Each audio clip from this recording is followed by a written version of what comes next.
Shalom, Baltimore. We are the Isupk coming out of 1 West 125th Street, Harlem, New York, under Commanding General Yohana. We are not affiliated with any other Israelite group or religious sect.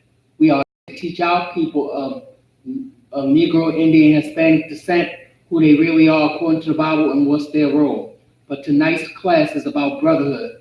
I am priest and officer of 1,000 Gabar Da.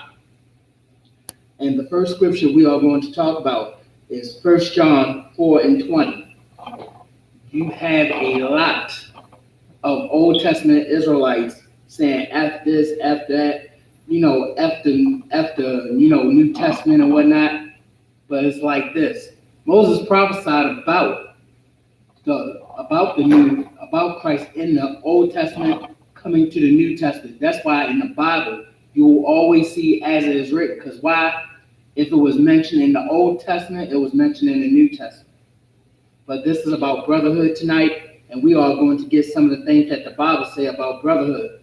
Your brother is a fellow Israelite, somebody of your nationality, of your people, of your nation, somebody who came out of the same forefathers.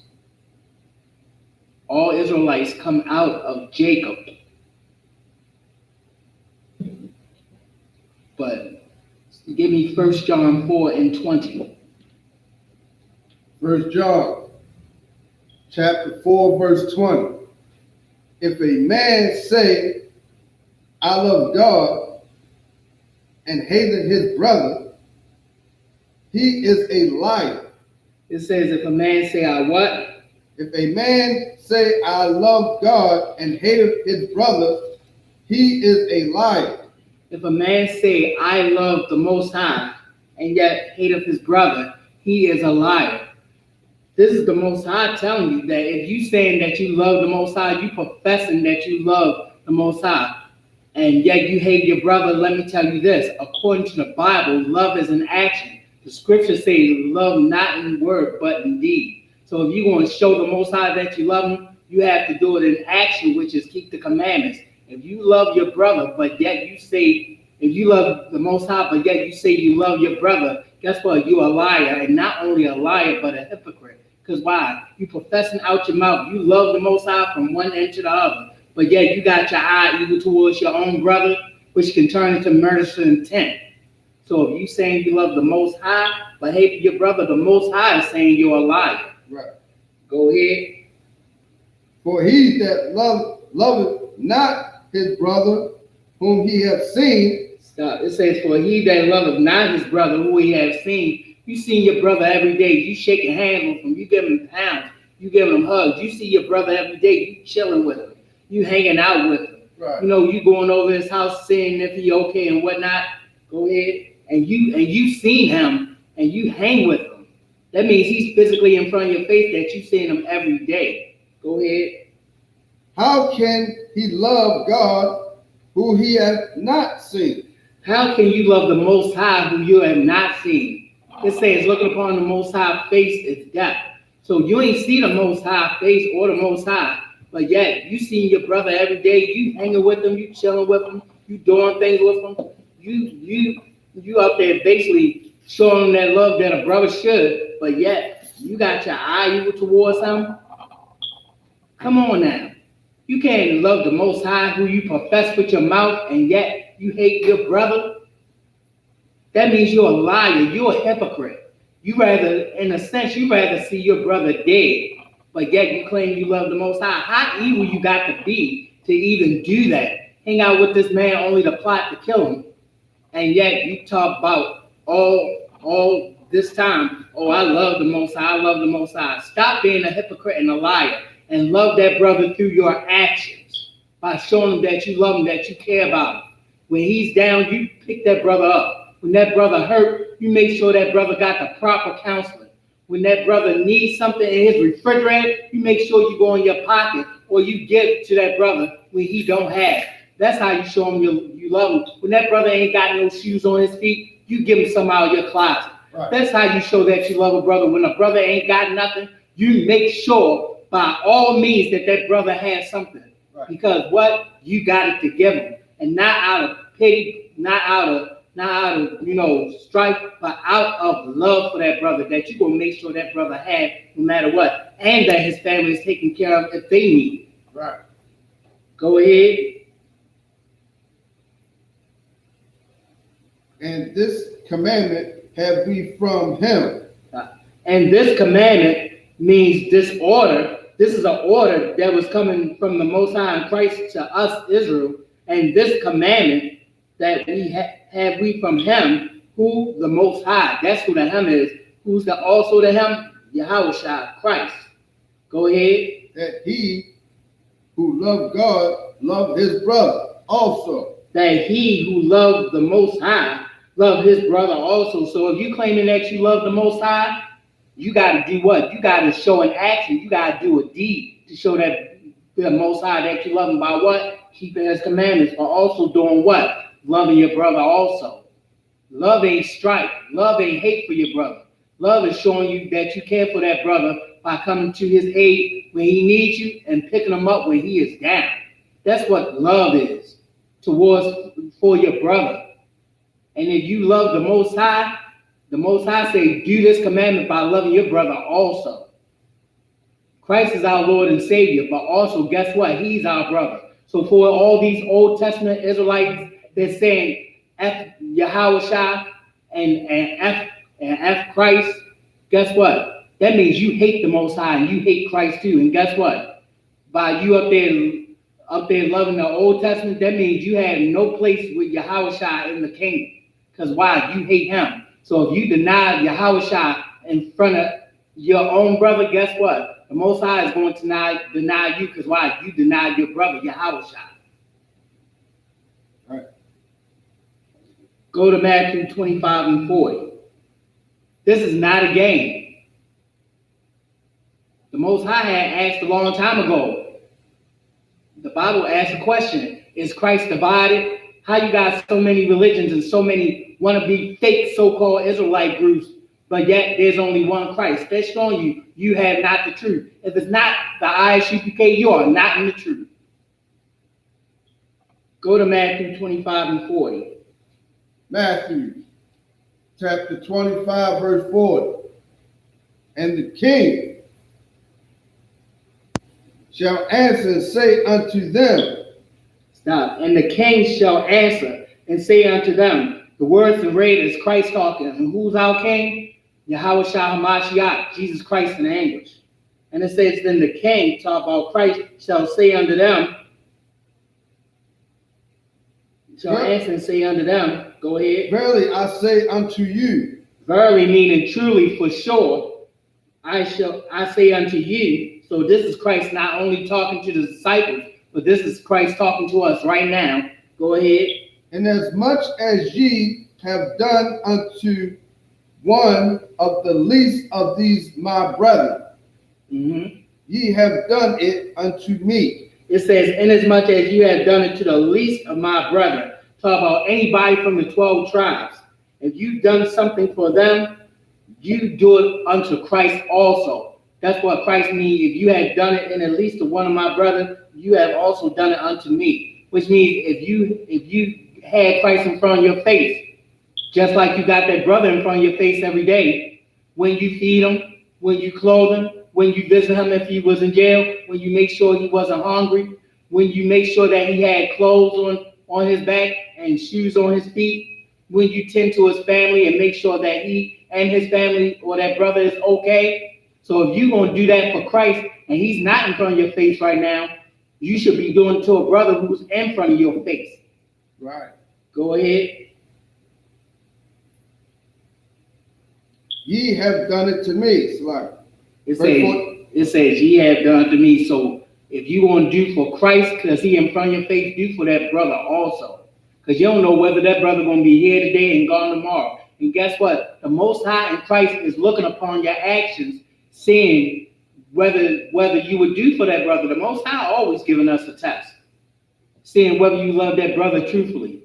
A lot of brothers and sisters have fell out of the truth because why? They don't know how to be brotherly one towards another. They don't know how to be a sister to a sister and a brother to a brother.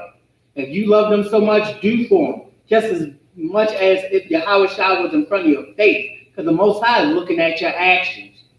You gonna let a brother die of hunger because you got some grudge against him? You gonna let a brother go naked and get arrested by Esau, that he get beat down? That he gonna get beat down because why you hate that brother so much? You want to go ahead and bring a false accusation against him? How dare you do against what the Most High and Christ have taught us? How dare you hate that brother, but yet you claim that you love the Most High and Christ? That's why the Most High had told us a long time ago, ye are a hard-headed and stiff-necked generation, because why? You don't want to do as the Bible said. That's why your evil is being exposed. You claiming that you love the Most High, and guess what? When you step out in the world after hating that brother, guess what? Your downfall comes very soon. Any more? Matter of fact, give me Matthew 5 and 22. Matthew 5 and 22, Baba Kushal. Come. I love my brothers. Because one thing about the ISUPK that I learned, I ain't got to sit up here and lie. I can tell you what happened to me and how brothers was good to me. Not only in the spirit of the Most High in Christ, but because they actually cared. Because guess what? These brothers here in the ISUPK understand that you cannot say that you love the Most High and yet don't do a damn thing for your brother. You see your brother fall, you pick him up. You forgive him. You learn how to forgive. That's what being a brother is about. No matter what happens, learn to forgive your brother. Learn how to love your brother, to love your sister. And this is not just a brotherhood class. This is a sisterhood class on how to treat each other, especially when we get the kingdom. Guess what? Ain't none of that foolishness going to be happening to where you hate your brother and you hate your sister. We're going to love one another. We are going to come together, like Zephaniah 2 and 1 say. Gather yourselves together, ye gather together, O nation not desired. Who you think is talking to? It's talking to those of Negro, Indian, Hispanic descent of the 12 tribes of Israel under the authority of the Most High and Christ and commanding Jeremiah. Right. Matthew 5 and 22, Baba Kushal. Matthew 5 and 22. But I say unto you, that whosoever is angry with his brother without a cause shall be in danger of the judgment. Stop. It says, but I say unto you that whosoever, and this whosoever is talking about Israel only, because why? Acts 2 and 21, whosoever ye men of Israel. It says, but whosoever shall be angry with his brother without a cause. So you angry with your brother or your sister, or even someone like a general, a captain, an officer, for no exact reason at all, go ahead, shall be in what? In danger of judgment. Shall be in danger of judgment. Because why? You gonna go to council. Because why? You bringing accusations and you talking about that brother and sister behind his back, behind his or her back, not showing them love, and you don't have a righteous cause for it. You just angry for them because you jealous of something they might got, or you jealous of that brother and sister for the things that they can do, or the talent that the Most High had blessed them with. If you want to not be jealous of a brother or sister, guess what? Ask that brother and sister how to do it. Right. You don't go and be jealous of that brother for what he got. If he designed something, ask him how can you have an idea to design something. If he fixed and built something, ask that brother to teach you. If you want to know how to be a better man, seek counsel from those who are above you in decency and in order and ranking in order, like a general, a captain, or so on, those with wisdom according to the Bible. Don't go off in your own mind and talk about, well, this brother and sister did this, I don't like what they got. Guess what? Seek righteous judgment. You don't go ahead and hate them for no apparent reason. What's that going to get you? Nothing but counsel, and then you kicked out of the school for being such a hypocrite.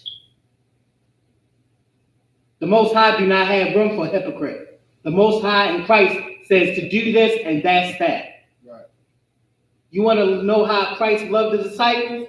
Read about it in the Bible, and guess what? You find out that Christ followed orders, just like we in here follow orders in the Isupk with decency and in order. Right. Go ahead.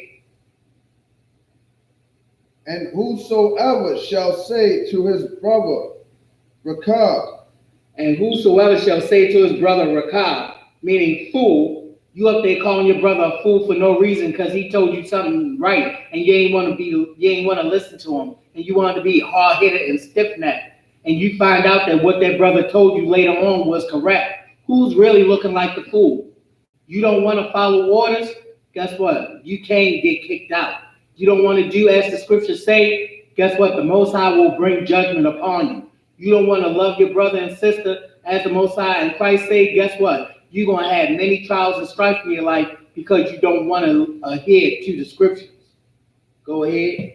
shall be in danger of the council. Shall be in what? Danger of the council. Shall be in danger of the council. Meaning you going to go up in front of that general and get what? You're going to get counsel. And when you don't want to listen and you keep on doing the BS that you're doing, guess what? There's the door. You don't want to follow the righteous counsel of counsel, you're not going to last much longer in the Isupk. Guaranteed. I've been in the Isupk for so long. But guess what? I got my act together. I'm up here doing the orders of the Most High in Christ. When they tell me to come to council, whether I'm in the right or whether I'm in the wrong, guess what? I'm showing up. When a brother, I could be all mad out, mad outdoors with the brother. But guess what? When he come and apologize, or I tell him his fault, my fault to him and his fault to me, guess what? It's forgiven. Don't be such a hypocrite to where you hate your brother. How can a nation stand when it's divided? So if you hating upon another brother because he's from a different tribe, or you up there talking about this brother offended me so much, if you don't learn forgiveness, how can you love Yahweh Shai, who told us to not only forgive one another, but to love your brother as he commanded? Go ahead. But whoso shall say, thou fool, shall be in danger of hellfire. But whosoever shall say, thou fool, shall be in danger of hellfire. You don't know what that hellfire is? That hellfire is going through life because you disregarded an order to make amends with your brother. You're going to catch hell out there in the world because you wanted to do what you wanted to do. You wanted to hate that brother for no exact reason. And guess what's going to happen? You are going to get tested by the Most High until you come to the thought that I have to do what the Most High and Christ say, which is love my brother. Because guess what? If heaven was up in the sky, guess what? You would be okay. But guess what? You down here in hell because the white man tormented you with his laws because guess what? You want to break away with your brother and you want to fight him. And the white man come in and destroy you. You go ahead and be so angry with your brother that you sit there and you murder him. And guess what? When you murder him, the white man comes behind you and murder you. Because why? You don't want to love your brother. You better come and get in these classes and learn how to love your brother through brotherhood, through the power of the Most High in Christ, through the scriptures. Right. Don't go off on your own mind, because guess what? Jeremiah 17:9 says, the heart which is your mind is wicked above all things, and is desperately wicked, and who can know it? You don't even know that you're doing so much wickedness because you don't want to adhere to the scriptures. Come on, don't lean upon your own understanding. You mad with your brother, get counsel. You mad with your brother, go to that brother and tell him his fault between you and him. That's Matthew 18 and 15. Tell him his fault between you and him. But we're going to get to that very soon. Go ahead. Any more? That's it. All right.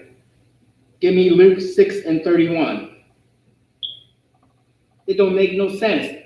Of all the nations, all the 17 nations that are hating us in the world, do we really have time to fight and argue and try to hurt your brother or your sister? We ain't got time for that. But what we do got time is to go out into those highways and byways, into the ghettos, into the barrios, into the market and the meeting places, and fish our brothers and sisters out that world and teach them how to love one another, so we can get out this hell and directly from under the tyranny of the so-called white man and these other nations who is putting us through hell day in and day out. That's what time we got to get up out of this hell and love one another as commanded. Not to be up there hating one another. Who are we to be sitting up there hating our brother? Because guess what? Who's going to come to your aid? A white man? A Chinese man? An East Indian man? Somebody of another nation? They hate you anyway. But guess what? That same brother who you hating on going to come to your rescue and help you out and love you. Guess what? You might not be from the same hood, but guess what? Through your lineage, you going through the same struggle. A white man, Chinese man, African man can't say that, because guess why? They ain't your people, so they don't know what the hell you going through. But your brother do, because guess what? He's an Israelite just like you. That sister is an Israelite just like you. Come on, I ain't got time, me or you, to be up there hating one another. I got time to build. Right. I got time to go ahead and speak on Saturdays and bring my brothers and sisters out from the tyranny of the white man, these other nations. That's what time I have. Right. I don't care if I just came from work. Guess what? Look where I'm at now. I'm up here in these classes at 3428 Eastern Avenue, teaching right now, because why? That's how much I love my brothers and sisters here in the Isupk, and not only that, out there in the world. That's what I love. Because I'm going to tell you this, if you ain't my brother and sister, according to these scriptures, according to these 12 tribes, guess what? I ain't got no love for you. I got love for those who are of Negro, Indian, Hispanic descent. Read Luke 6 and 31. Luke chapter 6, verse 31. And as ye would that men should do to you, do ye also to them likewise. And as ye would that men should do to you, do ye also likewise. Guess what? You got brothers and sisters that you don't even know.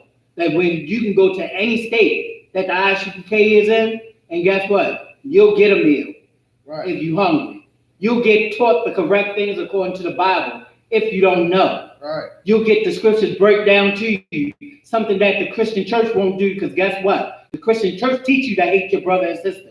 They got that wicked doctrine going on in there. That's why according to Acts 7 and 38, the Most High does not dwell in temple made by man's hands, because guess what? Your pastor and preacher done sold out to where they teaching you lies all day. But here in the Isupk, we're going to teach you how to break down these scriptures and teach you how to teach your brother and sister correctly according to these scriptures, not out of our mind. In 1 Peter 4 and 11, it said, if any man speak as the oracles of God, which means come straight from the Bible, come straight from these scriptures, now of your own mind. Because the Bible is of no private interpretation. Any wisdom and understanding that you're getting should be coming out of this Bible, and not of a simple man like your pastor and preacher who seek to destroy our people anyway, because guess who taught those pastor and preachers? The so-called white man. Say again.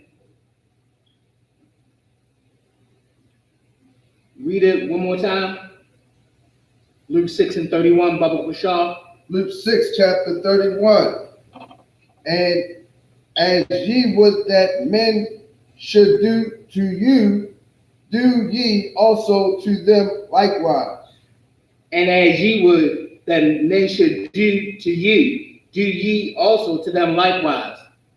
Whatever a brother and sister do for you, don't do it because you think that what you should do. Do it because you will want to do it. Don't force yourself to do something. Do it because you love them. You want to do this for that brother and sister without any reason. A brother and sister would be surprised. You come up and do something for them because you want to do it, not because you seem like you're going to be forced to do it. If you're going to show somebody some love, do it directly as the Most High in Christ tell you to do, without contention, without any strife, without an agenda. Because guess what? If Christ didn't love us, guess where we would be? We will all be dead. Because at a time we were so hard-headed. The Most High said he will raise up rocks. And guess what? Some of us did turn on Christ. But as many as didn't receive him, it was many Israelites that did receive him.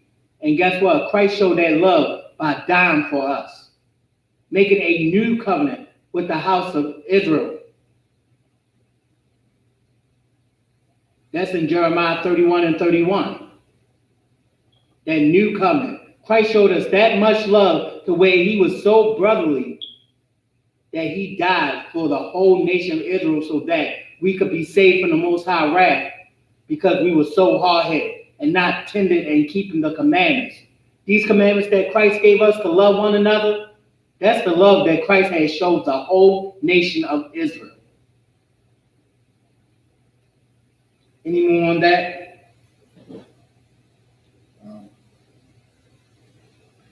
Give me John 13 and 34. Well, push up.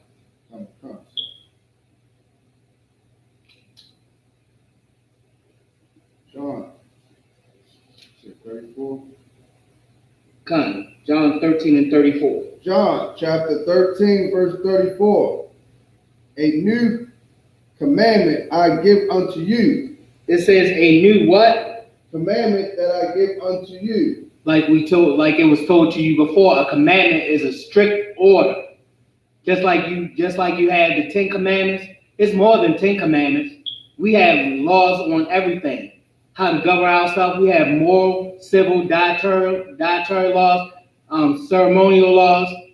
So we have commandments, and also morally how to treat one another as being an Israelite. So it says, a new commandment I give unto you. Go ahead. That ye love one another. That ye what? Love one another. Guess what? This is Christ saying this. Christ said, this is a new commandment that I give unto you, that you love one another. Because guess what? If you talk about you love the Most High, you love Christ, guess what? You're going to love your brother also. Because guess what? Just like Christ is from the tribe of Judah and he's from your nationality, your nation, and he's an Israelite from the tribe of Judah, no matter what tribe you're from those 12 tribes, you love that brother also, no matter what tribe you're from. This is something serious.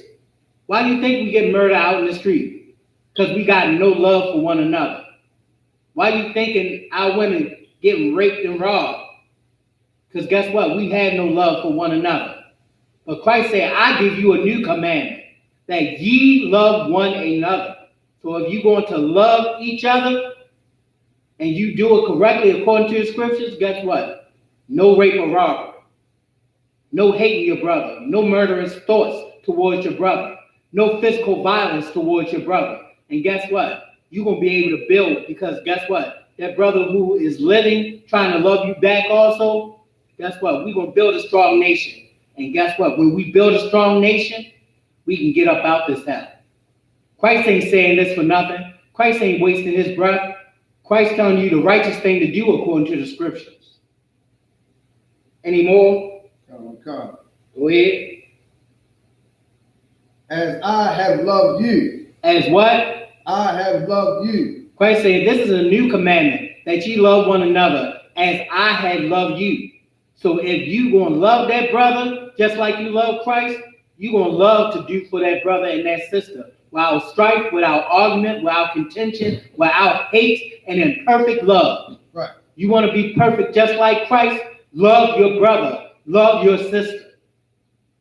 It ain't nothing spooky. It ain't nothing way out there so mysterious. Even though Christ talked in parables, which is a mystery for everybody not to know, he was talking to Israelites and giving them the answers on how to be a greater and better nation. Because guess what? These words in this Bible is our wisdom and our understanding to what? Where these other nations will look upon us and say, wow, what a wise and great nation.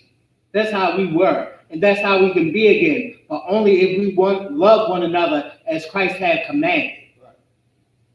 Go ahead. That ye also love one another. that ye love also one another. How hard is that?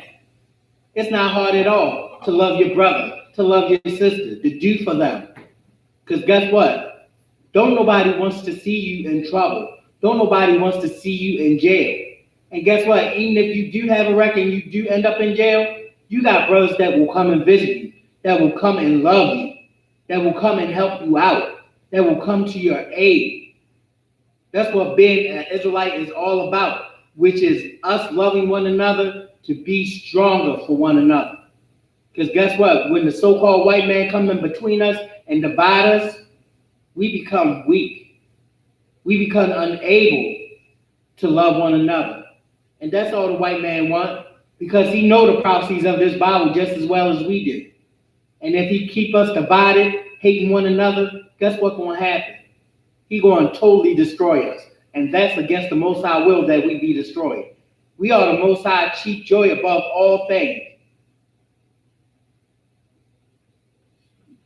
Don't hate your brother for no reason. Don't not love your brother for no reason. Because why? When you love your brother, you become stronger than ever. I know it was plenty of times I didn't have that I have hardly a penny to my name. And because brothers love me so much, they gave me from not only the love that they had for me, but also they gave me to where a brother made sure that I was taken care of and okay. Right.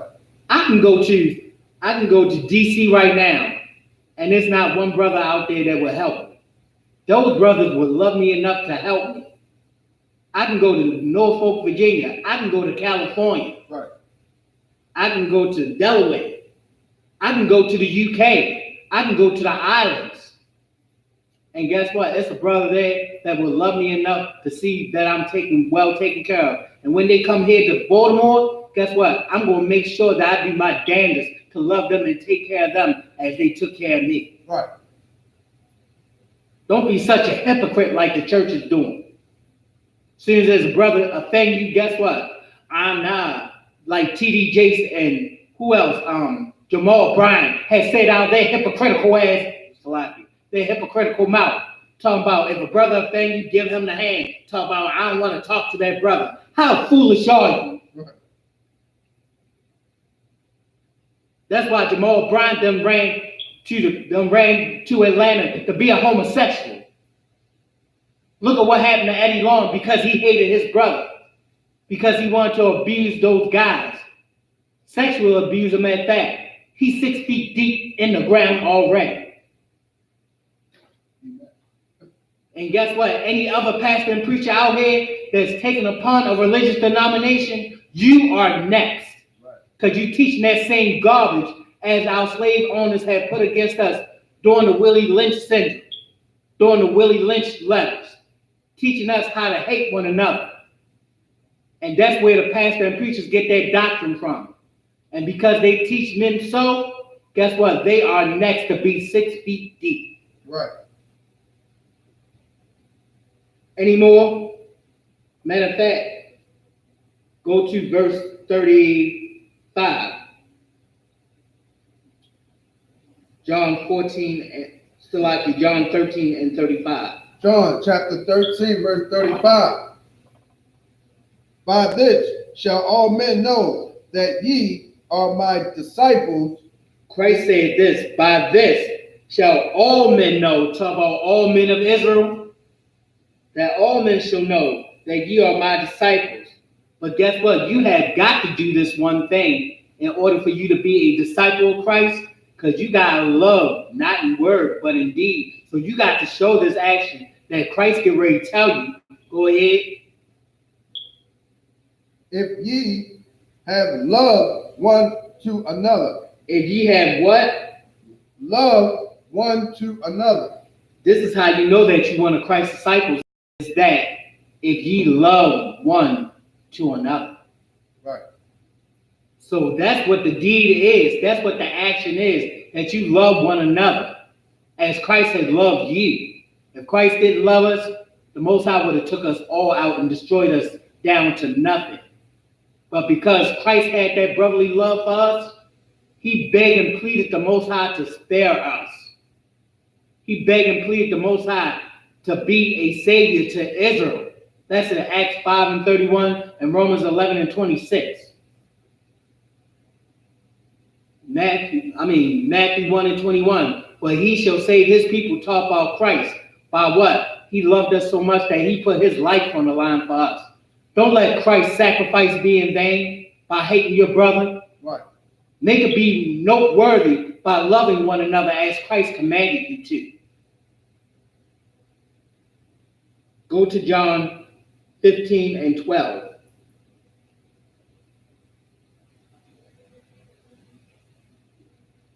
John, chapter 15, verse 12. This is my commandment. What does it say one more time? This is my commandment. Christ is saying, this is my commandment, because why? The words are in red. So Christ saying, this is my commandment. This is my order. Go ahead. That ye love one another. That you what? Love one another. That you love one another. You love that fellow Israelite. If he's on the street and he needs something to eat, don't ask where that money going to go. Just give that brother some money. Because it's not your problem where the money going to go or how he's going to use it. But you done gave that brother because you love him. That's what you do. You see, you went shopping and you got an extra sweater. And you think that it could fit that brother and sister sleeping on the street. What happened? You give that brother and sister that extra sweater. Because guess what?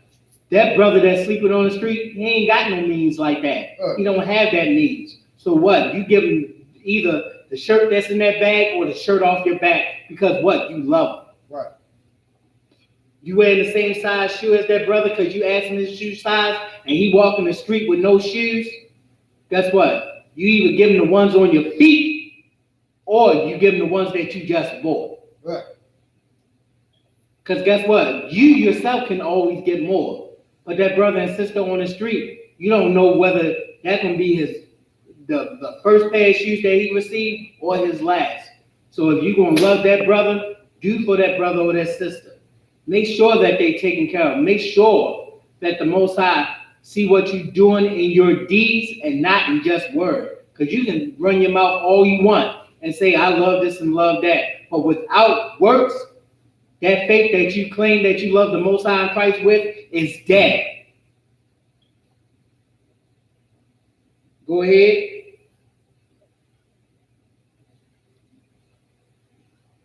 As I have loved you. Mm-hmm. Verse 13. Greater love has no man than this. Christ is saying out his mouth. Go say, read it one more time. Greater love has no man greater love has no man than this. Christ is saying out his mouth, greater love than no man hath than this. Christ is going to show you one of the greatest loves there is. Go ahead. That a man laid down his life for his friend. That a man do what? Laid down his life for his friend. That a man laid down his life for his friends. Guess what Yahushua did for us? Guess what Christ did for us? He laid down his life for us. He showed us that there's no greater love than that sacrifice. And guess what? If my brother need me right now and I got to go toe-to-toe with the biggest, baddest Edomite out there, I might not win, but guess what? I'm going to make sure my brother is okay to escape. Because guess what? I love my brother that much. Right. I love my sister that much. To where if she don't have a man in the house, guess what? And she called me over saying something is a problem, I'm going to go to that sister's house and defend her to the end. Right. I'm going to protect her and her family.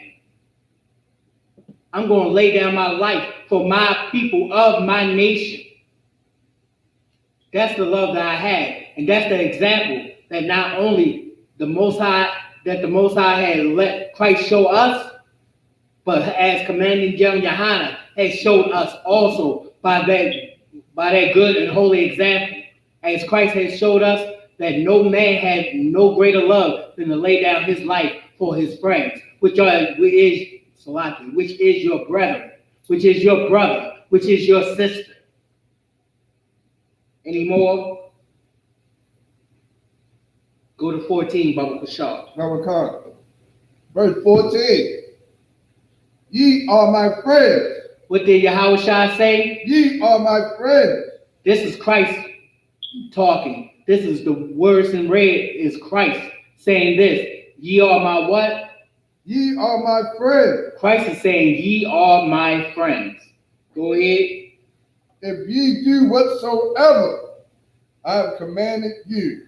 If ye do whatsoever I commanded you. So if you going to be a friend of Christ, and you, because they say it all the time in the church, oh, Jesus Christ, my friend, however that crack go. Because in Amos, the 5th chapter, should be the 23rd verse. Christ said, the scriptures say, take away from me the noise of our vows. Because guess what? All they do in church is clap, sing, and dance. And guess what? Do not one commandment that Christ had ever said. Right. But Christ saying right here, ye are my friends if ye do whatsoever I command thee. So if you want to be Christ's friend, guess what? You got to do what he commanded you, which is love one another as he has loved you. It's nothing mysterious, nothing hard.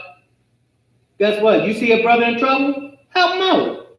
You might not have nothing today, but guess what? You might have something tomorrow to give the brother to help their sister. Guess what? You do things like that, you build a nation that is undivided and stronger to where we can get up out this hell. Because guess what? When these 12 tribes finally come together as one, and we get the hell up out of this hell, which is Babylon, which is America, guess what? It is going to fall in 1 hour and be destroyed by the Most High Christ with the flying saucers. Because guess what? It is the angels that have done it. Right. Go ahead. Yeah, that's pretty heavy to bring out. But it looks like the Israelite School of Universal Practical Knowledge is the only Israelite school that's going to have that drink with Yahweh Shah when you come back. Exactly. Because that's the reason why we're going to have that drink with Yahweh Shah. Because guess what? We're not being hypocrites.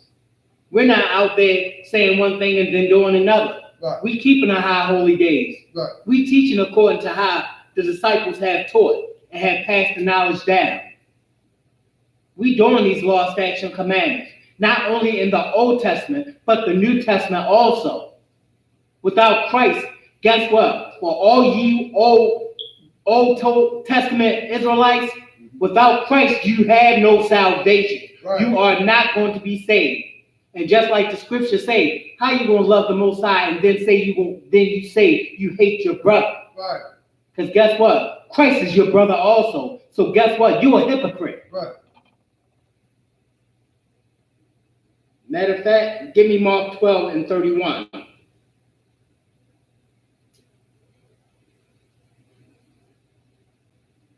It don't make no sense. All this happening in the world, that's happening right in front of our face, that we see on the news of brothers hating brothers, and guess what? All this civil rights marching and all this protesting did what for us? Got us nothing. Because guess what? We didn't come under the love and the guidance of Yahushua, under Christ. Because you don't know how to love one another, or you too hard-headed and selfish to love one another. Christ ain't playing no games. The Most High ain't playing no games. The orders that Christ is giving to us also. Go ahead, Mark 12 and 31, Baba Kashar. Mark chapter 12, verse 31. And the second is like, namely this, thou shalt love thy neighbor as thyself. And the what is like this? Namely this, thou shalt love thy neighbor as thyself. And it says, and the second is life. Namely this. So Christ saying, and the second greatest commandment is like this. That thou shalt love thy what? Neighbor as thyself. Thou shalt love thy neighbor as thyself. Now, when you go into the word neighbor, it doesn't mean somebody who just living next to you of a different nationality. Your neighbor is somebody of your same nationality, of your same lineage, of your same bloodline, of your same heritage, which is what? A fellow Israelite. Right. So it should say, thou shalt love thy neighbor as thyself, which means a fellow Israelite. The same way that you love yourself, you're going to love that brother also, which is a fellow Israelite. Right. You're going to love that sister also, because why? She's a fellow Israelite. Go ahead.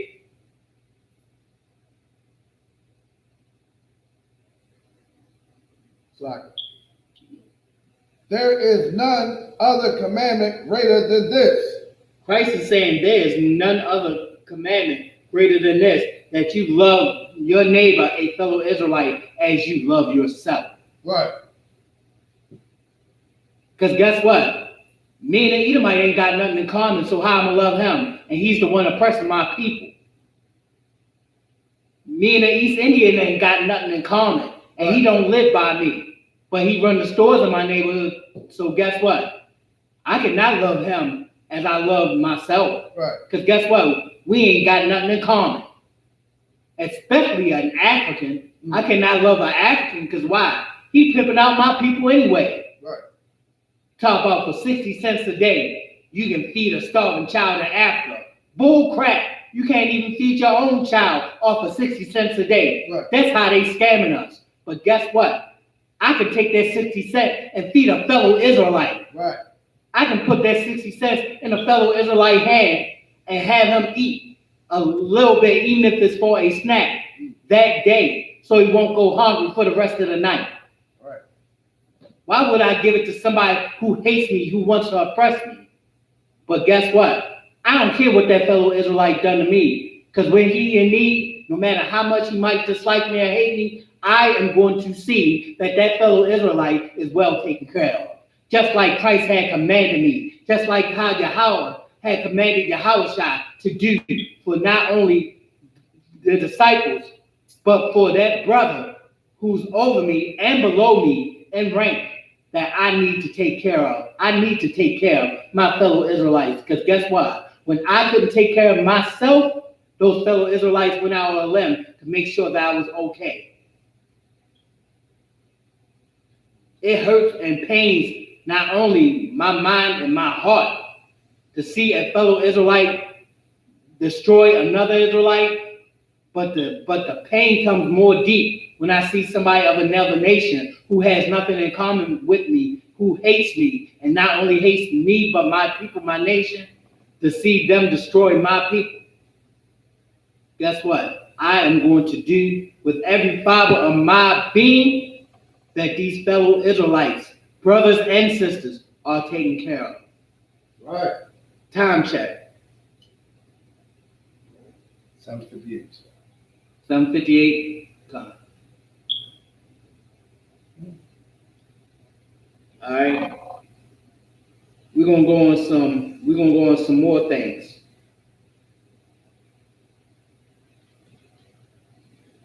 We're gonna get into how the so-called white man is such a bastard. Is such a bastard.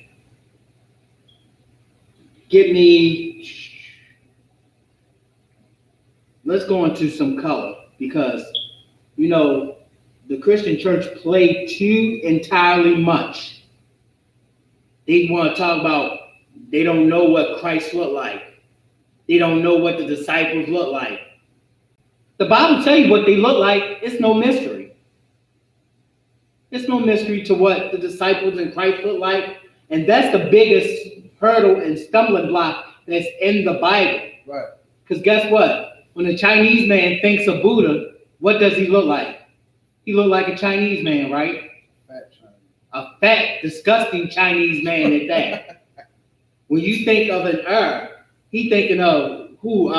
Muhammad or that goddamn meteorite in Mecca. Right. Which I need to take a hammer and bust the hell up. Right.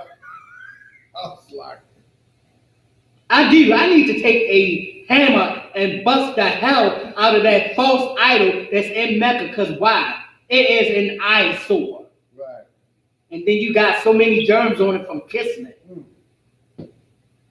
But we got the records and the history of Christ that are located in the Bible. We are going to get what the Bible says about what Christ looked like. Give me Revelation 1 and 13. Revelations. Hold up. Let me get there. Let me get there. That's a lie. Hold up.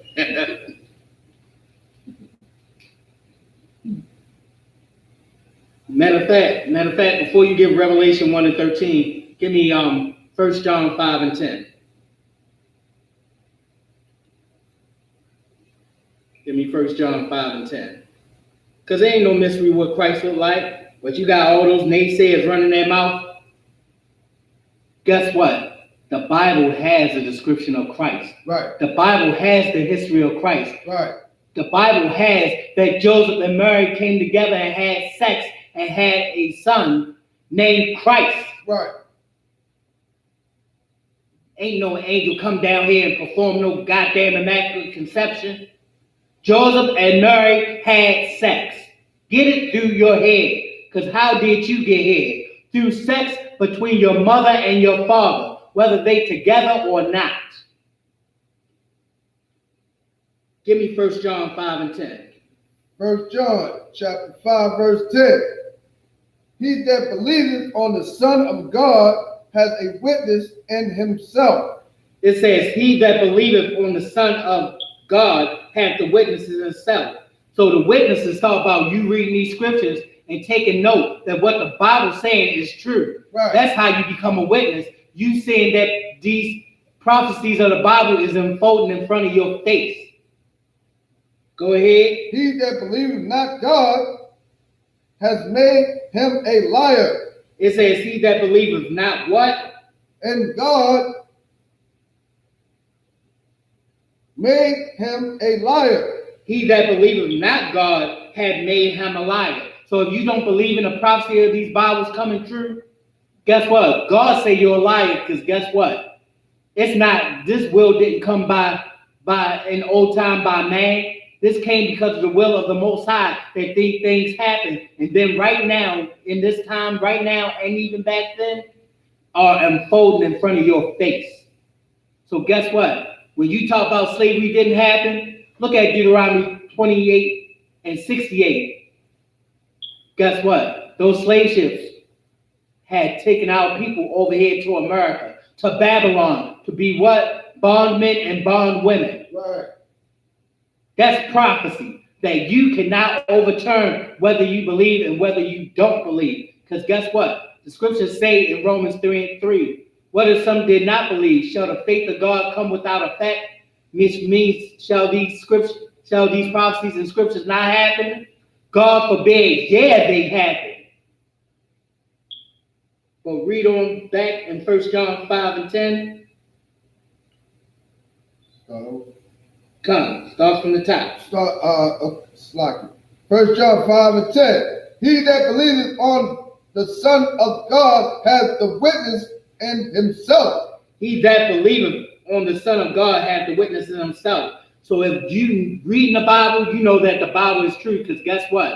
You can compare it to the Hebrew, to the ancient Hebrew, and find out that everything that's in this Bible is true. Right. So you got the witness in itself, because guess what? You reading about the time and life of Jesus, of Yahweh Mashiach, Jesus Christ. You reading what he done, how he lived, and that the sacrifice that he made for Israel. Go on. He that believeth not God has made him a liar. He that believeth not God had made him a liar. So if you don't believe these scriptures, guess what? They happen, and they happen not only in front of your face right now, but they happen in biblical times to tell you what you should watch out and what you should do to prevent the same thing from happening over again. Because guess what? Read on. Because he that believeth not the record that God gave of his Son. That because you believe not the record that God gave of his Son. Was a record? A record is a history or a lineage of Christ. Because I tell you, he that believed not the record that God gave of his son. That son is talking about Yahweh Shah HaMashiach, Jesus Christ. So if you don't believe the Bible, guess what? You are a liar. Right. You don't want to do the commandments and say you love the Most High in Christ, you are a liar. You don't want to keep the high holy days and you want to celebrate and then every wicked holiday that the white man told you to do, you are a liar and a hypocrite. And the Most High will deal with you. Right. So this is the record. This right here, this Bible right here is the record that the Most High had left of his son. Now give me Revelation 1 and 13.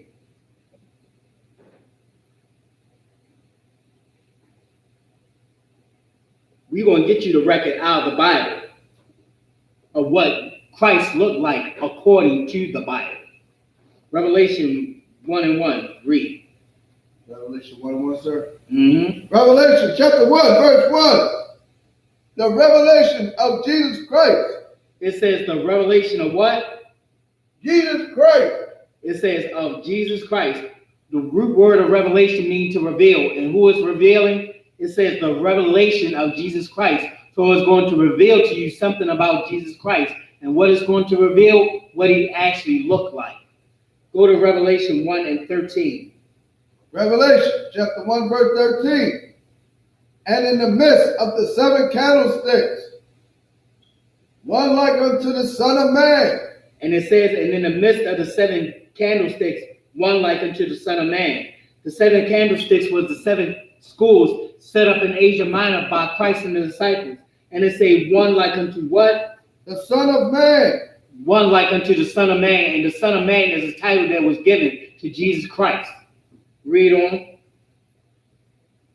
Clothed with a garment down to the foot. Clothed with a garment down to the foot. Now, when it talked about clothed with a garment down to the foot, it was talking about the custom of clothing according to his people, what he actually wore. And it says, clothed with a garment down to the foot. So the type of garment Christ had on was according to the custom of his people, according to the Israelites. When you go to Numbers 1 and 38, it talks about those with the fringes and the border of blue that Christ would have on his garment. Fringes on the borders of his garment with that strip of blue. Now, when you see that picture of that so-called white Jesus Christ, guess what? He does not have them fringes in that border of blue according to the custom of his people. Right. But that white Jesus Christ had something on in that picture according to his people, which is Romans, which are Roman people. But Christ had on a garment down to the foot according to the custom of his people, which is the fringes and the border of blue, a custom of the Israelites. Go on. And girded about the paps with a golden girdle. And gird about the paps with a golden girdle. Your paps is your vital organs from the bottom of your chest to your loins. And it said gird about the paps with a what? Golden girdle. So Christ had on a golden girdle, which is a golden war belt. Because why? Christ was a warrior. Just like the Lord, the Most High, is a man of war, Christ is a man of war also. And Christ was girded about the paps with a golden girdle. Because why? When Christ goes to swing that sword, that golden girdle will keep his insides in and keep him from hurting himself. Because why? Christ is going to swing that sword. And that's in Matthew 10 and 34. Go ahead.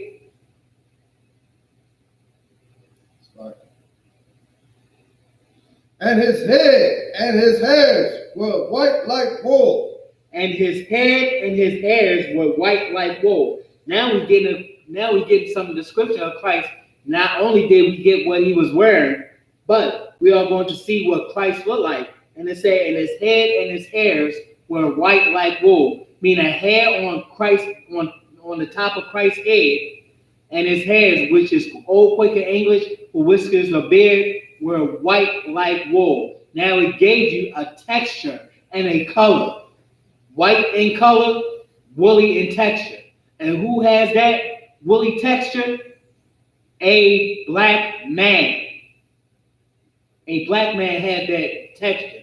And when he become of age, guess what? It turns white and woolly. Because why? Look at the stress that Christ had to take on for have to deal with us hard-headed people, for the hard-headed nation of Israel. Christ's head turned white in color and woolly, and it was woolly in texture. Right. So Christ had white woolly hair. Go on. Right. As white as snow. As white as snow. As white as snow. So not only Christ's hair was white, but it was whiter than snow. Go ahead. And his eyes were as a flame of fire. And his eyes were as a flame of fire. Meaning that the whites of Christ's eyes were red like fire.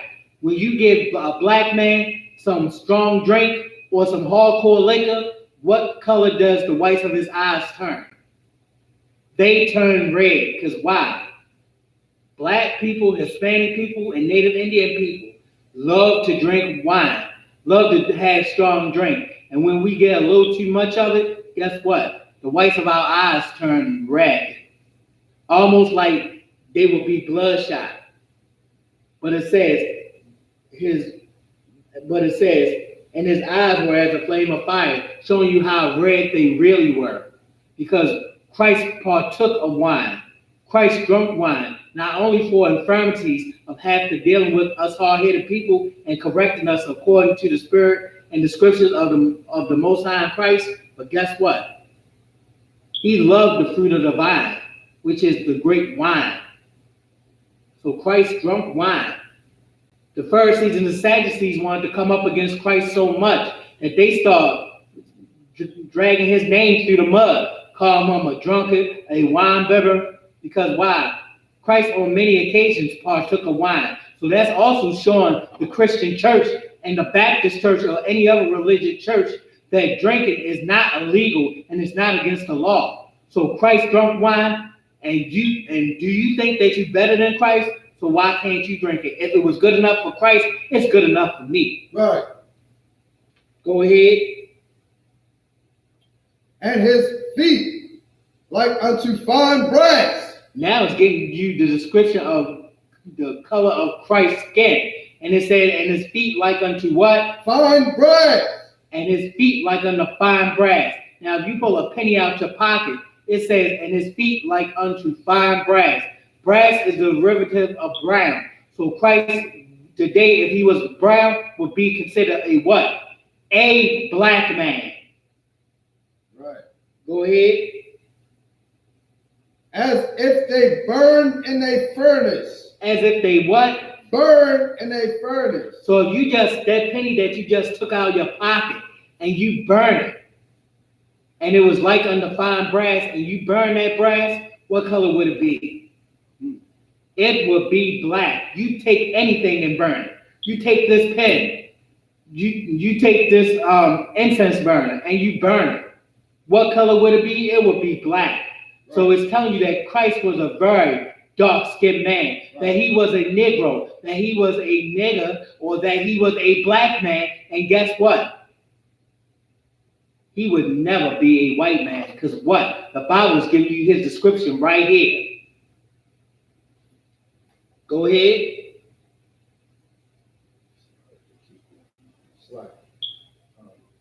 And his voice. And his voice as the sound of waters. And his voice as the sound of many waters. Meaning when Christ spoke, he spoke with authority. He spoke with power. He spoke with a great presence. Christ was not a soft man, as you would see that picture of white Jesus Christ up there talking about, oh, I love everybody. Everybody is my friend. Oh, I want to give everybody hugs and kisses.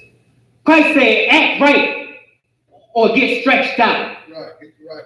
Christ said, keep these commandments or you're going to have to deal with me. That's what Christ said. Come on now. Christ was not a soft man.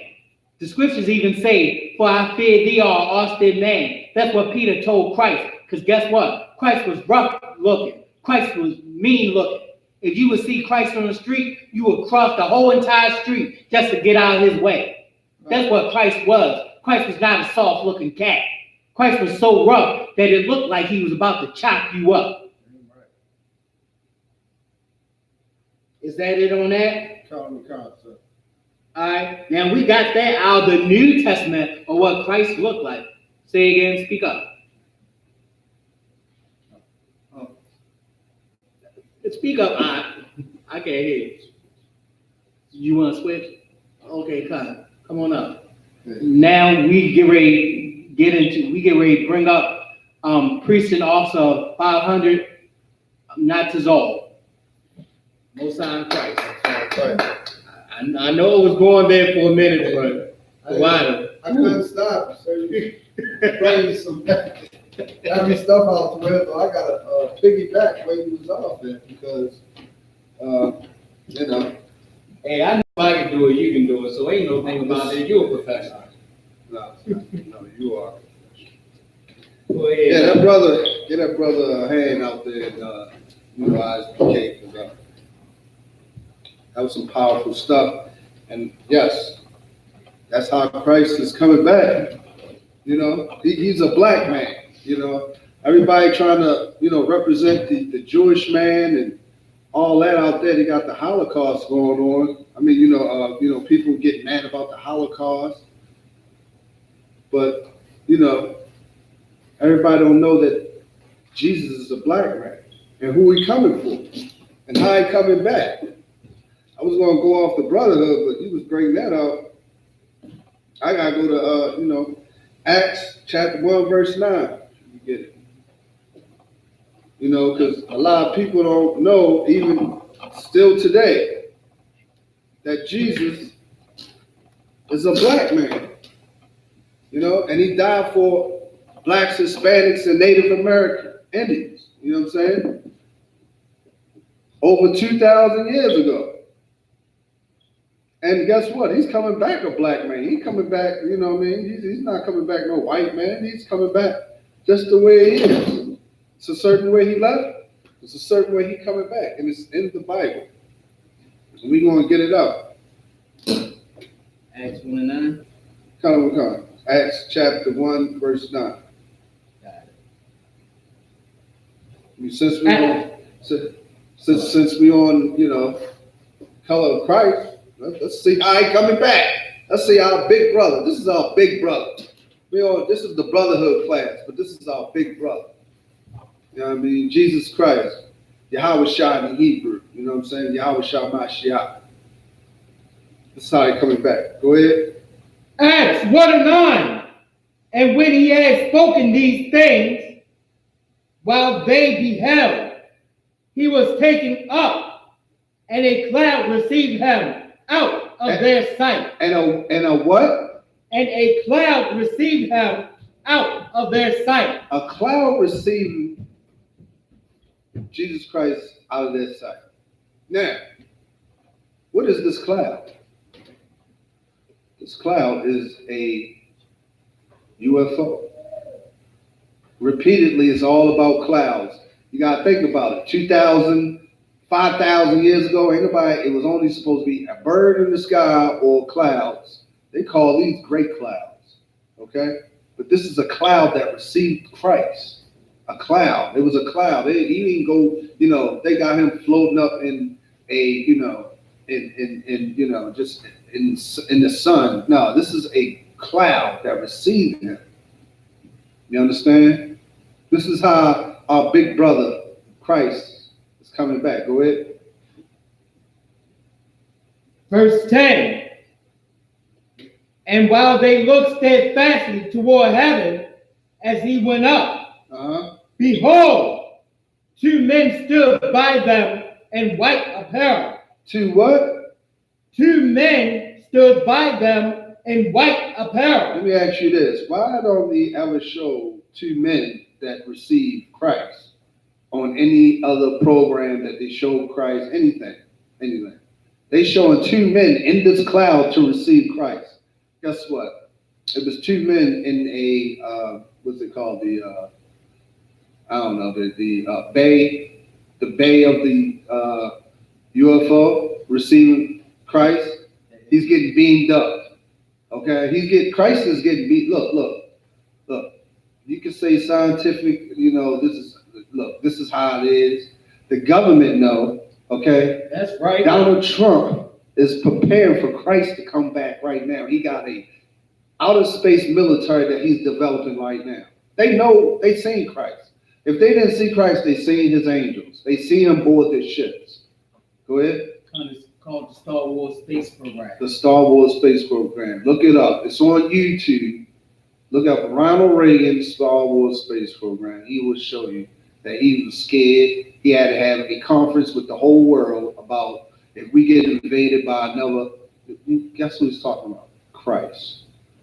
Christ is coming back. You know what I'm saying? He's not coming back the way you Christians think. This is the nation of Israel military chief of head chief of command. You know what I'm saying? Coming back to redeem his people. You know what I'm saying? And this is the military came to get their chief of command. Go ahead.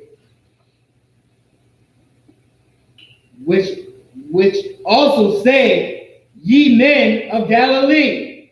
Ye men of Galilee. Go ahead. Why stay ye gazing up into heaven? Look, these people was gazing up. They was stunned.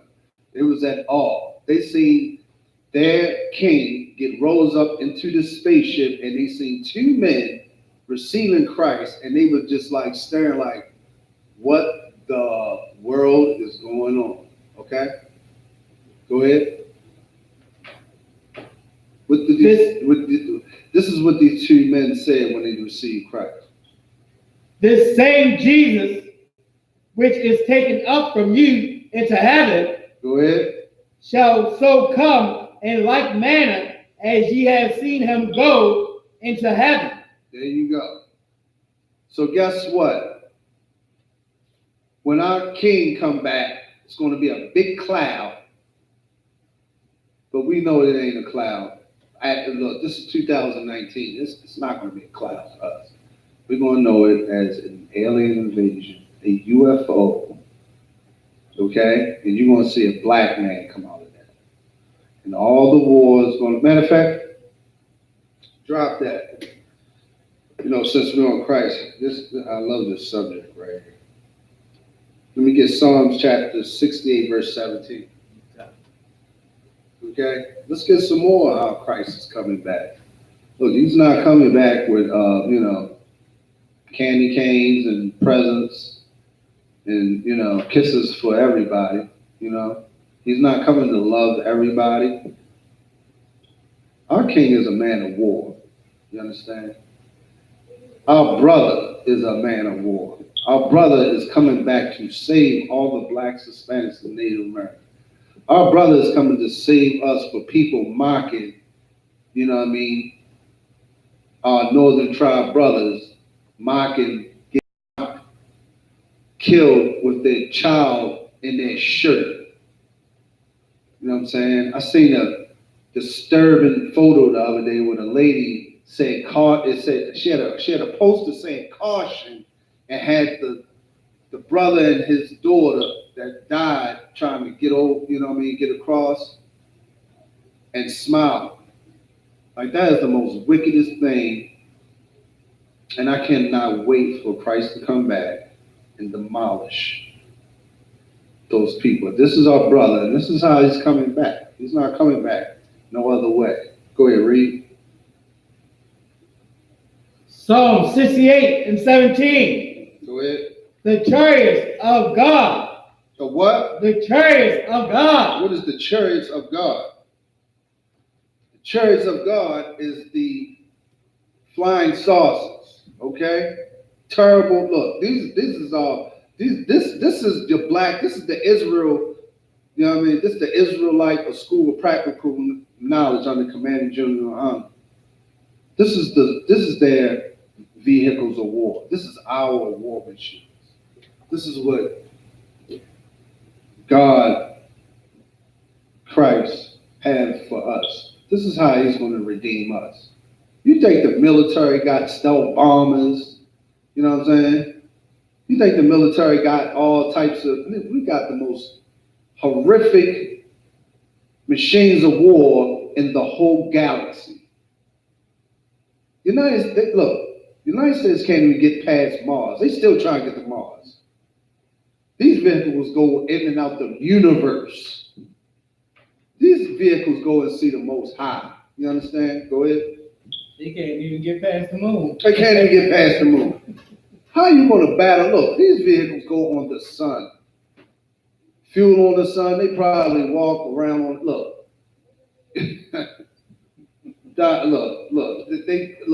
They got a nuclear blast. That nuclear blast ain't nothing.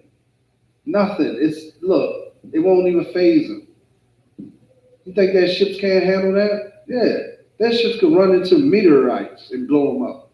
So what's your nuclear blast going to do to the vehicles of the Most High? Go ahead. The chariots of God are 20,000, even thousands of angels. 20,000 of thousands. That sounds like a hell of a number there, no? Let me help you out. It's going to be 200 million angels coming down. Okay? I don't even think military on the earth have 8 million soldiers. Imagine 200 million. Are you kidding me? With the most advanced, vehicles alive. This is for, Donald Trump. Look, NASA, this is our big brother. You think our big brother got raised up. Yahweh Shah got raised up into the sky over 2,000 years ago. Beamed up, floated. That's technology. We was throwing rocks back then. So imagine how our king is coming back, very soon. How is he coming back? I can tell you how he's coming back. He's coming back. Look, he's coming back that, they can't even see him. He's in the fourth dimension. He could be in the fourth dimension, just he could jump in and out of fourth dimension. What? He could jump in and out of fourth dimension and he could be right beside the soldier and just kill it. Ooh, and jump back to fourth dimension. United States, are you ready for that? I don't think so. You're not ready for that. You're not. It's impossible. This is what our King has promised us. But in order for we to get this supernatural military, we have to come back to the law, statutes, and commandments. You know what I'm saying? Under Commander Junior High. You know what I'm saying? In this Bible. You know what I'm saying? That's the only way. You got any more on that? God. Go ahead. Even thousands of angels. The Lord is among them. The Lord is among them. It's no way that you can stop our big brother. Go ahead. As in Sinai, in the holy place. You know what I'm saying? Same place. Look, this is biblical. It's coming back again. It's coming back again. Drop that. Let me get some more that our big brother going to do. You know what I'm saying? Jesus Christ, Yahweh Shah Mashiach in Hebrew. You know what I'm saying? Let me get just a little bit insight how he's coming back. Let me get Jeremiah chapter 4, verse 13. And then I'm going to jump to some hardcore stuff. You know what I mean? Because a lot of people, Christ is coming back for blacks, Hispanic, and Native American. He's not coming back for any other color. Look, we already got people that denying the color of Christ. You know what I'm saying? We got the Edomites, which is the white man. The white man's the devil that the Bible speaks of. He's going to deny Christ's color all the way. Now, you got some devils coming out there saying, the white that Christ is black, but it's not, it's not enough. We have to show his face. He's coming. You know what I mean? I can tell you this, NASA know. You know what I'm saying? The the higher echelons in the, Edomite world, they know what's coming. And they know as long as they keep us down, as long as they keep us in poverty, as long as they keep us not knowing the truth, not knowing the Bible, and Christ ain't coming back. He knows that. And that's why he keep putting us in the state that we are right now. You got that? God.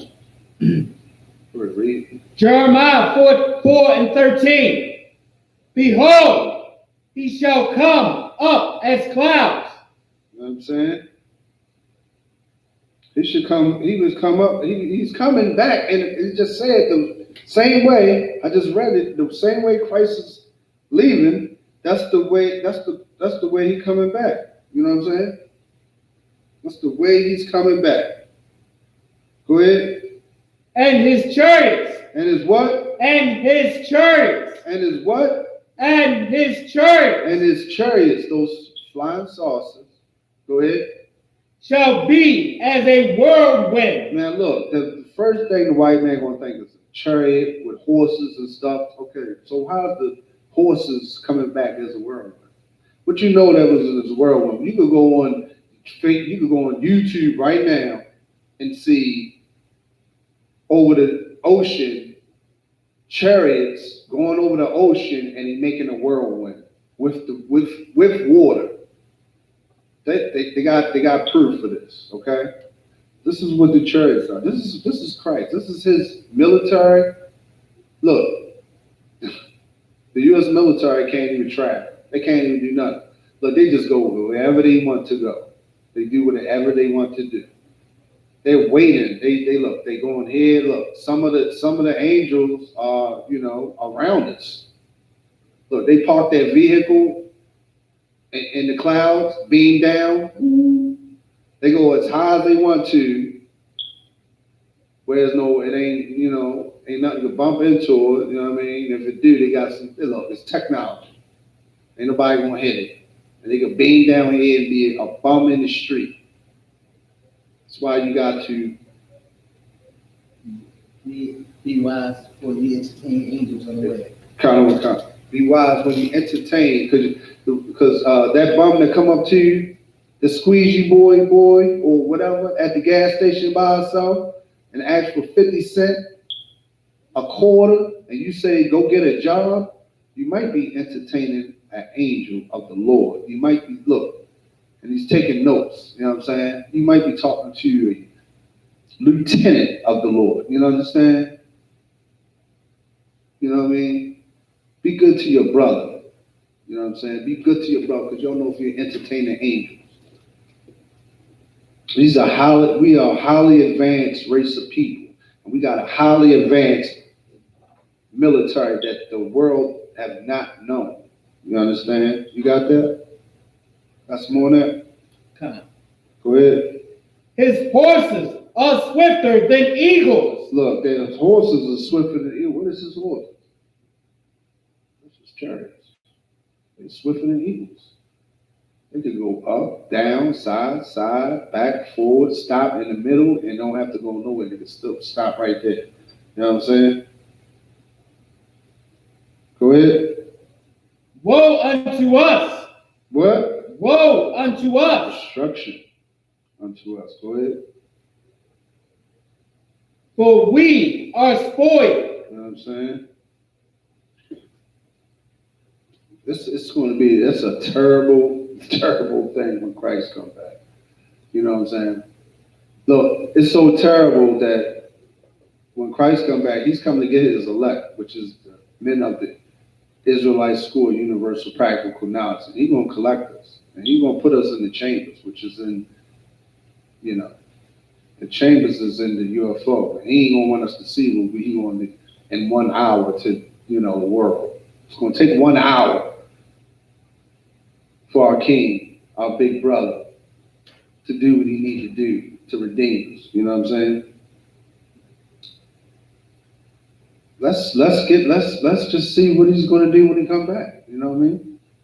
We already know it's the chariot's coming back. We already know how Christ left. He left. You know what I'm saying? He went probably left with the workout and go with the Most High. We already know he's going to be like at least 7 foot, 8 foot tall when he come back. Look, NASA already confirmed that they already seen black men 8 feet tall boarding this ship. If you don't believe me, look it up on YouTube. Black men, black, as if they burnt in the fire. Black, you know. Go look it up. You know what I'm saying? They got pictures of, I don't think they got the exact picture of Christ, man. You know what I mean? Christ is sitting next to the Most High.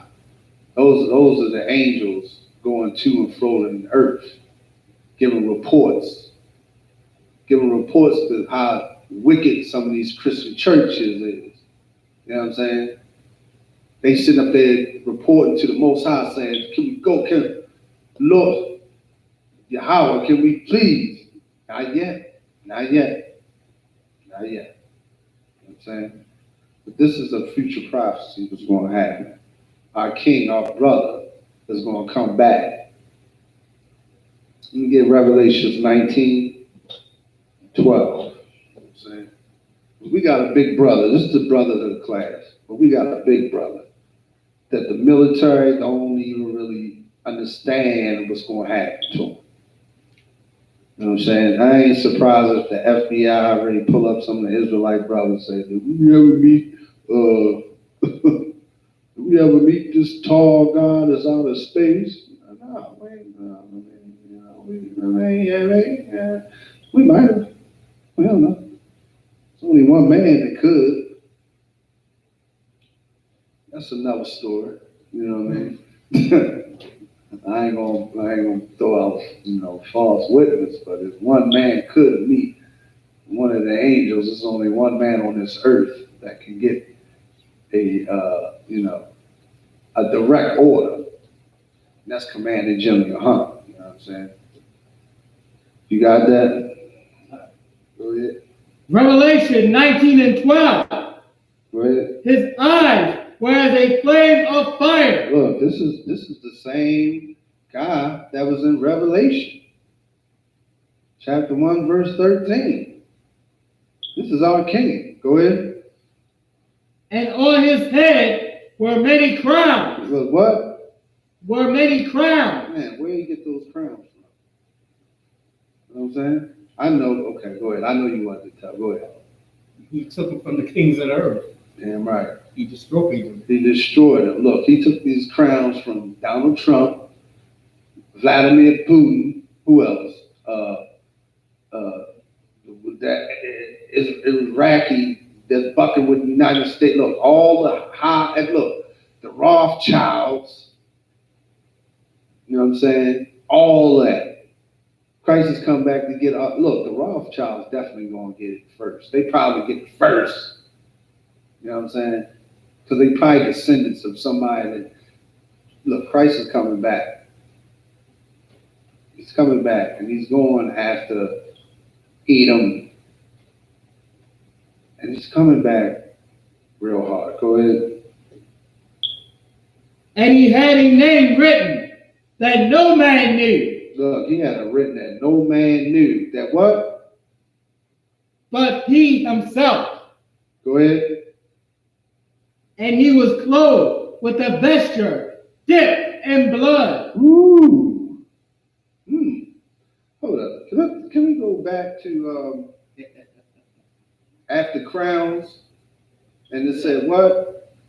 And he had a name written that no man knew. That no man knew.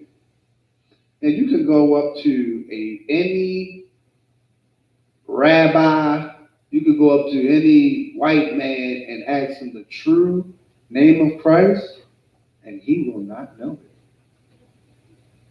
He won't know it. He'll say Yahuwah, Yeshua, Yeshibidi, Shabba, Shabba, Shabba. That's not his name. You know what I'm saying? Only the men of the Israelite School of Universal Practical Knowledge, also we got a couple other Israelite groups that are from the neighboring tribes, and it's from the tribes. they know their name. But when you ask the military, when you ask Donald Trump, when you ask Vladimir Putin who is Christ's real name, they will not know it. This is what this is talking about. That man will not know who our brother is, our king. He won't know it. Go ahead. Even these so-called fake other Israelite groups want to give Christ the name that they want to. Right. You know, they got Yehoiada out there, and Yahuwah and Yeshua. Mm-hmm. Come on now. Mm-hmm. It tells you that Christ's name is in the Most High name too. Right. So how the hell you getting Yeshua when ain't no J's, E's, O's, U's, or V's in the Hebrew? Con. Like, get that powerful officer hand. You're right. You know what I'm saying? They not going to know it. You know what I'm saying? This is biblical prophecy. This is in the Bible. You know what I'm saying? Go ahead, keep reading. That no man knew but he himself. And no man knew but he himself. Go ahead. And he was clothed with a vesture dipped in blood. A vesture dipped in what? In blood. Who blood is that? I can tell you who blood that's going to be. It's going to be the blood coming from Eden. It's going to be the blood of the LG, how you say it, the LG. The alphabet hook. Okay, the alphabet of, you know, the backyard bandits, the carpet munchers, the go ahead. I don't know what they call it. LGBT. Okay, the LGBT. Is that it? There's some alphabet they want to make up. Right. But Matthew 10 and 34. Go ahead, bring it up. Matthew 10 and 34. Go ahead. Think not that I come to send peace on earth. Look. This is our big brother. No, not my Jesus. Not my Jesus. He come to give us, sweet tarts and candy canes, like Santa Claus. Read that again. Think not that I come to send peace on earth. Look, he ain't come to send no peace on earth. Look, he said, look, that sound like some old alien saying something. Look, that sound like Salak. I ain't even call my king no alien. That sound like an alien invasion or something. You know what I mean? He's coming. Look, get your AK-47s, get your 50 caliber, tanks. Look, I'm gonna get my popcorn. I'm gonna ask one of the angels, can I please see the destruction of the American, please? They gonna let me see it. I might be horrified, but I hope they let me see it. Read it one more time. Matthew 10 and 34. Think not that I come to send peace on earth. This is your king talking. This is Christ, Jesus Christ in the Christian church. Yahweh Mashiach in the Hebrew world. You know what I'm saying? The Israelite Hebrew world. You know what I'm saying?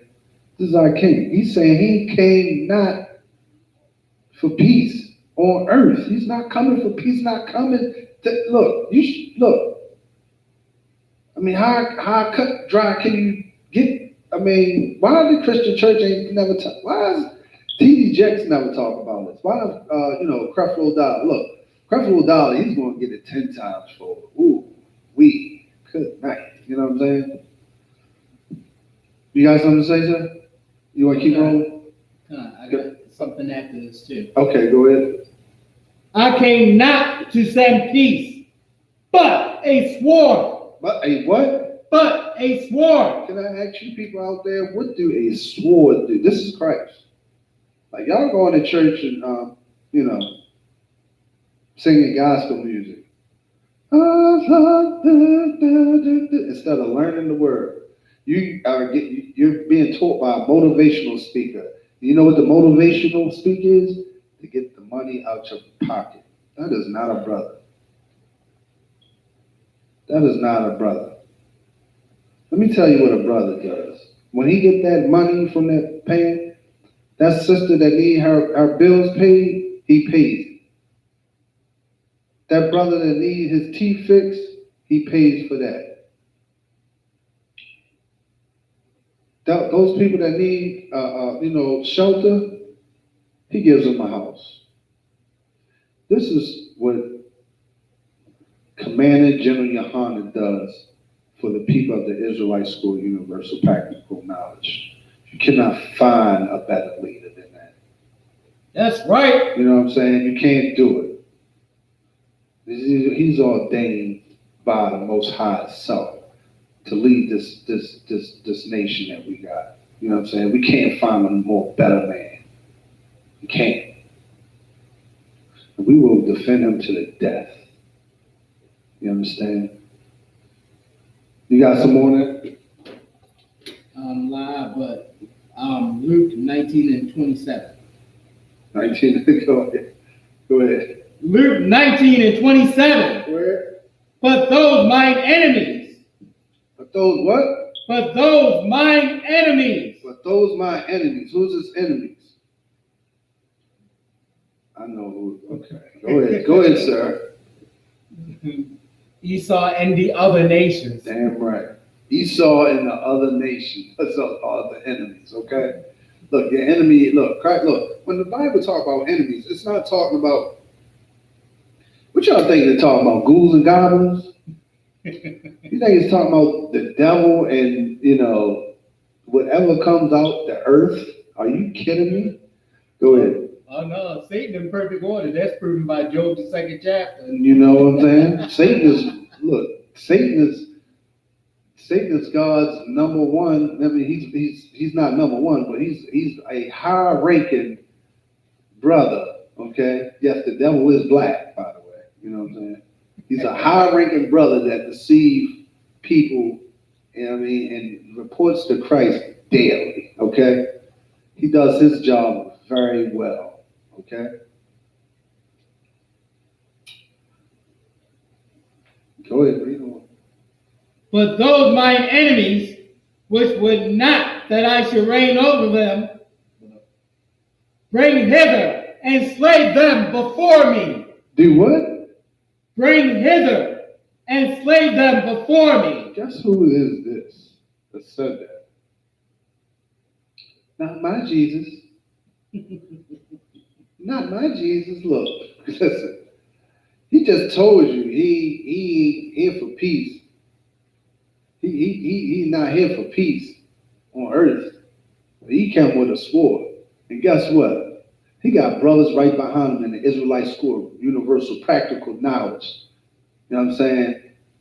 That he's going to give an order out to and do what? Slay them before me. Listen, Christ is going to give these brothers, these hardcore brothers, we cannot wait to, this is what we can't wait to this day at. You know what I'm saying? That Christ give us an order. You know what I'm saying? Our brother, he's going to give us an order for us to go out to get the higher echelon people of the world that have been deceiving blacks, Hispanics, and Native Americans, these other nations, and he's going to tell us to do what? Slay them before him. This is Christ. Christ gave us an order. This is a future prophecy, by the way. He's giving us an order to go out. Look, he's going to be like, look, Donald Trump, yeah. His son, yeah.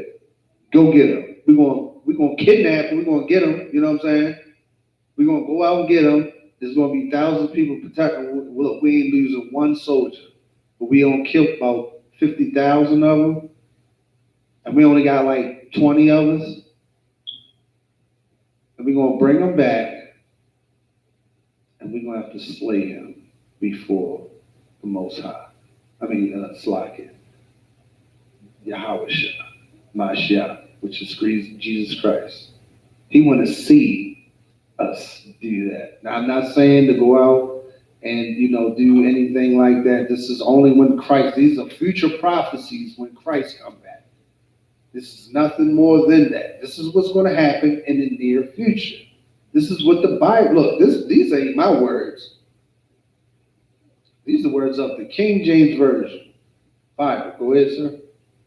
Is that when you say bring them, but those my enemies wish that I should not reign over them, bring them hither and slay them before me? Where's love for the whole world then?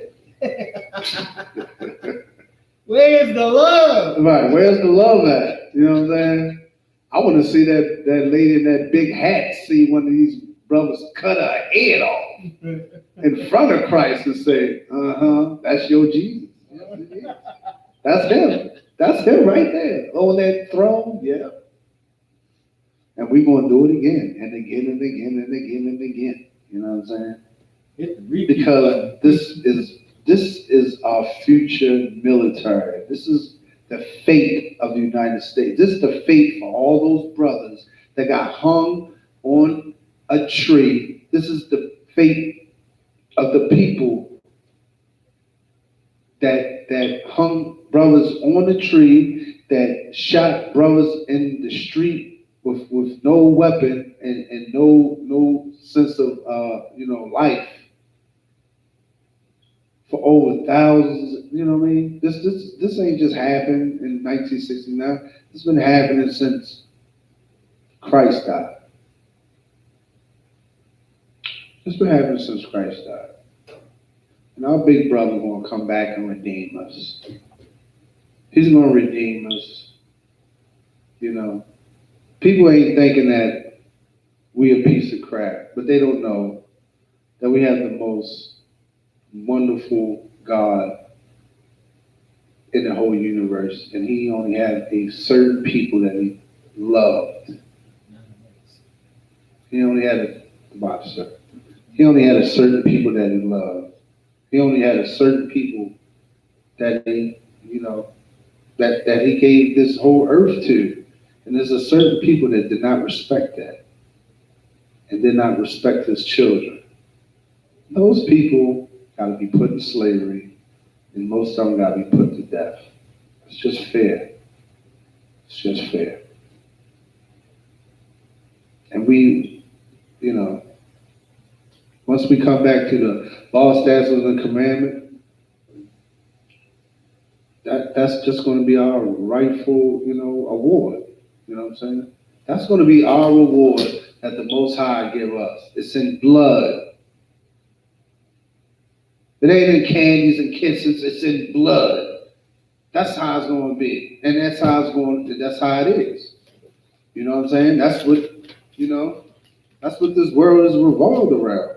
And when we get it in blood, it's going to be ours forever. It ain't going to be, it's just going to be there forever. That's all. Can we get some more on our brother coming back since you got on that topic? That's cool. I mean, this is my favorite topic. It's one of the favorite topics I got. Matthew 15:24. Matthew 15:24. Let me get Matthew 15:24. Matter of fact, Matthew 10:5. You know what I'm saying? We're showing what our big brother comes, what our big brother's doing when he's coming back. You know what I'm saying? Matthew 10:5. 10:5. Go ahead. Matthew 10:5. These 12 Jesus sent forth and commanded them, saying, go not into the way of the Gentiles. Look, this is before Christ died. And he's telling them, do not go in the way of don't go in the way of these white people. Don't go in the way with these Chinese, East Indians. Don't go in the way of them. Don't put dreadlocks in your head. You know what I'm saying? Don't eat shrimp, crab, and lobster. Don't do any of these heathenistic nations be doing. Don't do that. But do what? And to any city of the Samaritans enter ye not. And enter ye not. Don't go to any of them cities. Look, do any of that abominable programs or nothing. Don't do anything. Come back to the law, statutes, and commandments. Do what the Lord wants you to do. You know what I'm saying? Come back to the brotherhood. Come back and help your brother or sister. Come back, you know what I'm saying, eating the dietary law. You know what I'm saying? That the Bible told you to do. Stop listening to, you know, other nations and their philosophy. Stop kissing a rock. That's not our culture. Read it again. These Matthew 10 and 5. Go ahead. These 12 Jesus sent forth. These 12, Christ sent forth the 12 disciples. You know what I'm saying? It's men that risked their life for Christ. Go ahead. And commanded them, saying, Go ahead. go not into the way of the Gentiles. Look, this is what Christ was telling his brothers. Don't go in the way of the Gentiles. He's telling them, don't go and teach these other nations. Don't go that way. Go to your brother. This is why we down Lexington Market. Lord allow every Saturday. Lexington Market is one of the most destroyed camps probably in the world. We're going to say the country for right now. Okay? We have every bit of affliction that you can ever thought. I mean, we've seen death down there, everything. Men have got shot in front of the camp. You know what I'm saying? And we come there every week to put our life on the line just to bring these brothers into this one body of Christ, which is the Israelite School of Universal Practical Knowledge. You know what I'm saying? This is the greatest job I got on the way. I think, you know what I mean, Yahweh Shah, you know what I'm saying? I think Yahweh and Yahweh Shah. I think, you know what I mean, Commander General Yohana, you know what I'm saying? I think these brothers in this school, they got me cleaned up and all that, you know what I'm saying? Because I was terrible. I was terrible. Because I had to open up the book. I ain't had to have a preacher sit up there and show me a motive, make me feel good. You know what I mean? I thought, you know, that's just a eerie feeling itself. A man trying to make you feel good. Get out of here. Beat it. Scram. You know what I'm saying? He only really, you know what I mean? I couldn't understand how the Christian church just to read a little verse and it's all about love. When I open this book, it's all guts and fighting for your nation. Who nation is you fighting? Look, the nation of Israel. Go ahead. Exactly. You so right about the Christian church. How are you going to say you either a man or have pride as a man when in the Christian church, the pastor say something and you got a grown man falling out for another man? Right. You got grown men raising their, oh, thank you. And crying and fainting. That ain't the most homosexual thing. I just couldn't get with it. I'm sorry. You know, my mother tried to bring me up in there. She meant good, you know, but it was just, my spirit wasn't in it. It just couldn't, the Lord showed me, and I asked the Lord. I had personally asked the Lord, like, Lord, please let me into your army. And I didn't even know what the army, look, he wanted me here. I didn't know what army, I didn't even know he had an army. I just asked him, can I be in your army? And he led me to YouTube. Wow. He led me to YouTube, and he led me to the most powerful speaker in the world, besides Commander Johnny Hanna, General Hyman. I have to give it to my man, Captain Mashad. Good gracious. That's the man that brought me up in here. A lot of people got Captain Tazariak and, you know, Captain Mawakwa, you know what I mean? Captain Kahanthan Young. Mine was Captain Mashad, you know what I'm saying? That's the brother that brought me up in. You know what I'm saying? Let's finish this scripture up. Matthew 10 and 6. Go ahead. But go rather to the lost sheep of the house of Israel. Go rather the what? To the lost sheep of the house of Israel. What scripture is that again? Matthew 10, 5 to 6. Matthew 10, 5 to 6. Clearly show you that the Lord ain't come to nobody but the lost sheep of the house of Israel. You know what I'm saying? I mean, that for the blacks, Hispanic, and Native Americans, you should be happy, because for the blacks, Hispanic, and Native Americans, you are the lost sheep of the house of Israel. And Christ did not come he only came only for you. And we got a military to back it up.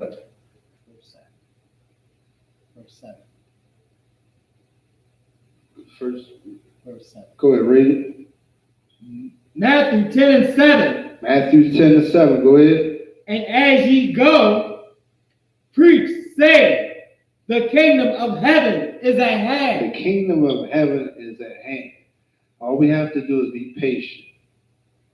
When you see them brothers, not no ordinary brother, you got to look at the brother Gear, and they have to say ISUPK, the Israelite School of Universal Practical Knowledge. You see one of them brothers out there, you hit them up, because these brothers, they you know what I mean?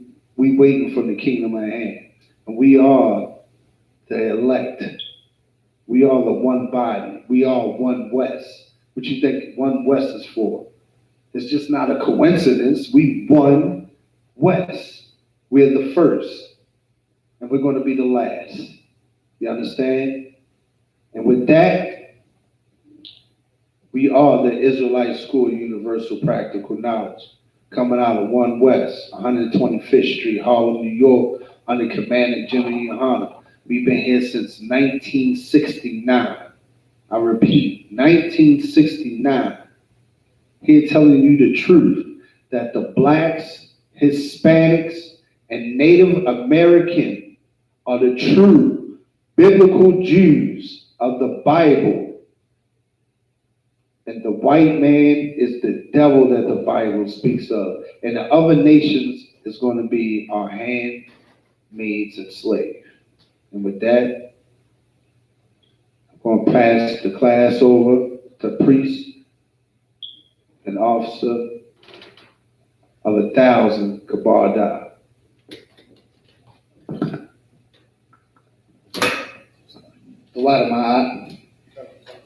These are the security announcements. We are the ISUPK out of 1 West 125th Street, Harlem, New York, under Commanding General Yohana. New rules for brothers and sisters. When a new brother or sister come into the school, they are off limits for 6 months.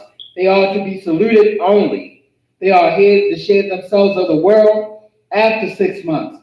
If a brother or sister has an interest in a particular person, he or she must get permission from the head to speak to a brother or a sister. There's another 6 months in which the brother or sister will court each other.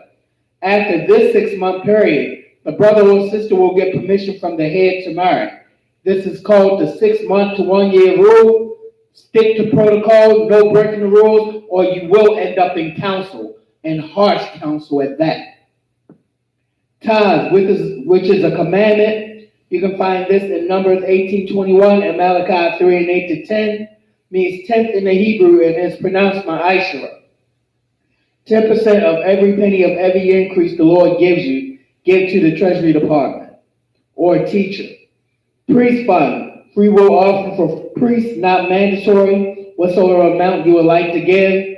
Up holy convocations.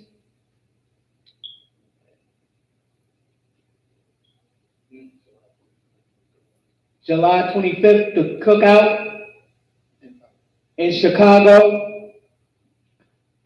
Remind Akim and Akwathi to check on social media, such as ISUPK.com, Facebook, Twitter, YouTube, and so on for ISUPK events and materials. If a brother wants to be a trooper in the school, then he is to start wearing all black, which includes black boots, shirt, pants, headband, or scarf. And with that, we're going to give one courtesy salute to the teacher, men of Israel. Amai Shabbat, Amai Barak, Yahweh Shem Yahshabrakta, Yahi Matah, class dismissed.